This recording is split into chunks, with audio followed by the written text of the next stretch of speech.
Donny डरको की कहानी 2 अक्टूबर 1988 के वक्त में अमेरिका के एक छोटे से टाउन में शुरू होती है, जहां एक जवान लड़का डॉनी डरको को दिखाया जाता है, जिसको बहुत अजीबोगरीब और पुरसरार आवाज आती है और नींद में चलते हुए वो अपने घर से बाहर जाता है। एक बार बाहर वो बहुत बड़े खरगोश के लिबास में एक शक्ल देखता है जो कि अपना नाम फ्रैंक बताता है। फ्रैंक डॉनी को बताता है कि दुनिया 28 दिनों 6 घंटे 42 मिनट्स और 12 सेकंड्स में खत्म हो जाएगी। अगली सुबह डॉनी एक आम से गोल्फ के खेलने की जगह पर जागता है। फिर वो घर में आकर देखता है कि एक जहाज का इंजन इसके बेडरूम में गिर गया है। इसकी बड़ी बहन एलिजाबेथ इसे बताती है कि FAA जो तहकीक करने वाले हैं वो इसकी हकीकत को नहीं जान सके, यानी ये कहां से आया है। अगले आने वाले कुछ दिनों में डॉनी को मुसलसल खरगोश के कॉस्ट्यूम में वो फिगर फ्रैंक नजर आता रहता है। इसके वालिदैन डॉनी को लेडी साइकाइट्रिस्ट के पास भेज देते हैं और वो यकीन करते हैं कि इसने हकीकत से ताल्लुक को तोड़ लिया है और जो ख्यालात फ्रैंक के बारे में होते हैं वो दिन की रोशनी में सिर्फ वहम होते हैं, जो कि पैरानॉइड शिज़ोफ्रेनिया के अलामात हैं, जो कि एक नफ्सियाती बीमारी है।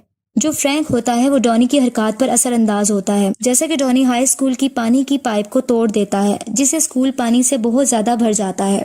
नेक्स्ट सीन में एक किरदार सामने आता है जिसका नाम ग्रेंचन होता है। वो एक लड़की होती है। वो डॉनी के टाउन में एक नई शनाख्त के साथ अपनी माँ के साथ आती है ताकि वो अपने जुल्म करने वाले सुतीले बाप से बच सके। डॉनी इसका विजन भी देखने लग जाता है। दूसरी तरफ लेडी साइकाइट्रिस्ट डॉनी के साथ थेरेपी सेशन करती है और इसे हिप्नोटाइज करती है, लेकिन बात खत्म होती है जब वो एक लड़की का नाम लेते हुए बात करता है और वो लड़की एक मशहूर एक्ट्रेस होती है। बाद में डॉनी को एक खुली जगह पर दिखाया जाता है जहां वो बॉटल्स को शूट कर रहा होता है, जबकि इसके दोस्त दूसरी बातें कर रहे होते हैं। डॉनी की टीचर इस तोड़ फोड़ के अमल को एक छोटी सी कहानी डिस्ट्रक्टर्स से मुआसना करती है और कहती है कि ये इसी का असर है। वो टीचर रवैयों पर लेसन देती है और फिर एक मोटिवेशनल स्पीकर को बुलाती है ताकि वो एटीट्यूड पर लेसन दे। डॉनी उस मोटिवेशनल स्पीकर को पसंद नहीं करता और इसकी बगावत करता है और इसके खिलाफ जाता है। फिर फ्रैंक के कहने पर डॉनी अपने साइंस टीचर से बात करता है और वो उसे कहता है कि आप टाइम ट्रेवल पर यकीन रखते हैं। इस पर साइंस टीचर डॉनी को एक किताब देता है जिसका नाम फिलोसफी ऑफ टाइम ट्रेवल होता है। इस किताब को स्कूल की पहली साइंस टीचर रॉबर्टा स्पैरो ने लिखा होता है, जो कि एक बहुत बुरी औरत बन चुकी होती है और इस टाउन से बाहर रहती है। इसके बाद डॉनी फुटबॉल देखते हुए ये गौर करता है कि इसके इर्द गिर्द के लोगों की चेस्ट में से बबली लिक्विड निकल रहा है, जो डॉनी को दिखाता है कि ये लोग कहाँ जाएंगे।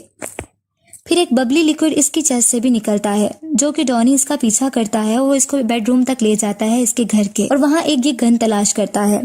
फिर डॉनी की टीचर मोटिवेशनल स्पीकर को दोबारा स्कूल असेंबली में बोलने के लिए बुलाती है, जहां डॉनी इसकी बेइज्जती कर देता है। बाद में डॉनी को मोटिवेशनल स्पीकर का वॉलेट रोड पर गिरा हुआ मिलता है, जिससे इसको एड्रेस का पता चल जाता है।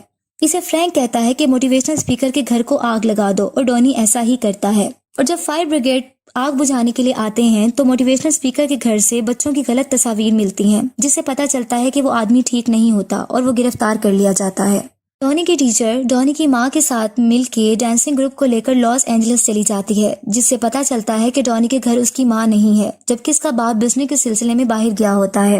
अपनी बहन एलिजाबेथ के साथ अपने घर में एक हैलोवीन पार्टी का इंतजाम करता है। पार्टी में वो ग्रैंडसन लड़की भी आती है जो टाउन में आई होती है। वो बहुत परेशान होती है और बताती है कि इसकी माँ गुम हो गई है। वो डॉनी से पहली बार मिलती है। जब डॉनी को याद आता है कि फ्रैंक ने फ्यूचर के बारे में बताया था कि दुनिया कुछ ही देर में तबाह हो जाएगी, तो वो इस लड़की और अपने दोनों दोस्तों को लेकर रॉबर्टा स्पैरो, जो कि जिसने इस किताब लिखी होती है, उसको ढूंढने निकल जाते हैं। दो लड़के रॉबर्टा स्पैरो के घर में चोरी करने की कोशिश करते हैं और डॉनी इन दोनों से रॉबर्टा स्पैरो के घर के सामने लड़ाई करता है और वहां आने वाली एक गाड़ी ग्रेंचन को मार देती है, जिससे उसकी डेथ हो जाती है। इस कार का ड्राइवर एलिजाबेथ का दोस्त होता है, जो कि इसकी बहन होती है, और इसके दोस्त का नाम फ्रैंक एडरसन होता है और वो रैबिट का कॉस्ट्यूम पहने हुए होता है। कुछ ही सेकंड में फ्रैंक को भी डॉनी दोबारा देखता है। वो झाड़ियों में खड़ा होता है। डॉनी अपनी गन से इसकी आंख में गोली मार देता है और घर में इस लड़की की डेड बॉडी को उठाकर ले आता है। घर आता है तो वो देखता है कि इसके घर के ऊपर वॉर्टेक्स बन गया है और वो घर आकर अपने वालिदैन की एक गाड़ी में इस लड़की की डेड बॉडी को रखता है और साथ वाले टाउन में ले जाता है। वो उस टाउन में पहुंचता है तो वो देखता है कि एक प्लेन जिसमें इसकी माँ और डांसिंग ग्रुप के सारे मेंबर्स बैठे होते हैं, वो लॉस एंजलिस से वापस आते हैं और वो वॉर्टेक्स में ट्रैप हो जाते हैं और उनका जेट इंजन भी अलग हो जाता है। पुराने 28 दिनों में जो वाकयात हुए होते हैं वो रिवाइंड होते हैं।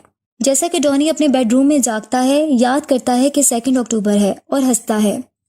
फिर जेट इंजन इसके बेडरूम पर गिरता है और इसको मार देता है। डॉनी की इस तरह डेथ हो जाती है। इसके टाउन के इर्द गिर्द इन लोगों की जिंदगियों पर जिन पर असर किया होता है जाग जाते हैं अपने तकलीफ दे ख्वाबों से। वो लड़की ग्रेंजन, जो कि कभी डॉनी से मिली ही नहीं होती, वो डॉनी के घर आती है और इसे डॉनी की मौत का पता चलता है।